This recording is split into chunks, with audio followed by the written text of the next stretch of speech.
Five Facts is back, and we're talking about Alfred Hitchcock's 1960 classic, Psycho. Fact number 1. Alfred Hitchcock had a very specific style in mind for this film, and he used many tricks to accomplish it. After doing so many films with large budgets and big-name actors, Hitchcock wanted to simplify. He went with a TV crew and black and white film in efforts both to save money and time. He also chose black and white to keep the gore from being as visceral, knowing that he was already writing a line between an X rating. Essentially, if that happens, it kills your film. In order to implicate viewers as fellow voyeurs, Alfred Hitchcock used a 50mm lens on his 35mm camera. This gives the closest approximation to human vision. In the scenes where Norman is spying on Marion, this effect is fully felt.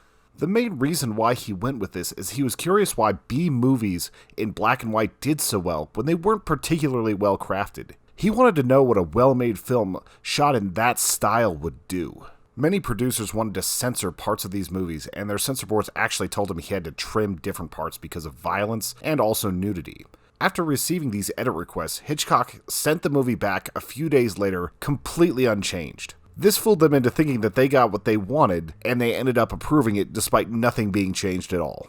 Fact number 2. Paramount hated the script and thought it would be a flop. Executives at Paramount hated the source material and the script for Psycho, so they gave Alfred Hitchcock very little to work with. Since they expected it to fail, they decided to defer 60% of the profits to Hitchcock. Considering his directing fee was around $250,000 and he made well over $15 million, this was very much the right choice for Hitchcock.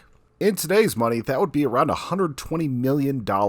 Paramount might have been wrong there, but they now celebrate the film, so much so that you can actually see the original Bates house if you take a tour of Paramount. Fact number 3. This film, and many others, were inspired by Ed Gein. Ed Gein may not be considered a true serial killer according to some profilers, but he certainly left an imprint on Hollywood.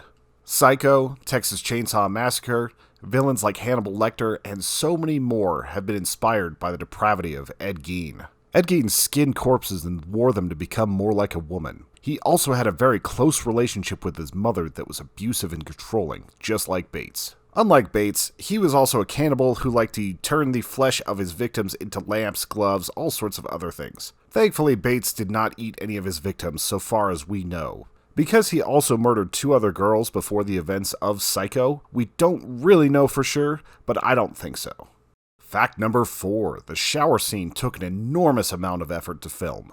The stabbing scene in the shower is reported to have taken 7 days to shoot, using 70 different camera angles, but it only lasts 45 seconds in the movie. Anthony Perkins was not the one doing the stabbing because Hitchcock was worried that his frame and silhouette would give away who was doing the stabbing. Originally, Hitchcock wanted the scene to be silent, but upon hearing the score, he instantly changed his mind. Bernard Herrmann achieved the shrieking sound of the shower scene by having a group of violinists saw the same note over and over. He called the motif a return to pure ice water. Unfortunately for this one, I couldn't find any images, but apparently they made a 6-foot wide shower head that actually worked, so they could put the camera up and get this angle that you're seeing right now. Fact number 5, popcorn facts. When I don't have one awesome fact, I just shotgun some others at you. Every theater that showed this movie had a cardboard cutout installed in the lobby of Alfred Hitchcock pointing to his wristwatch and a note saying, "The manager of this theater has been instructed at the risk of life not to admit the theater any persons after the picture starts. Any spurious attempts to enter by side doors, fire escapes, or ventilating shafts will be met with force." The entire objective of this extraordinary policy, of course, is to help you enjoy Psycho more. The final scene of the movie with the psychologist explaining everything was added because of studio meddling. Hitchcock hated it and so did critics.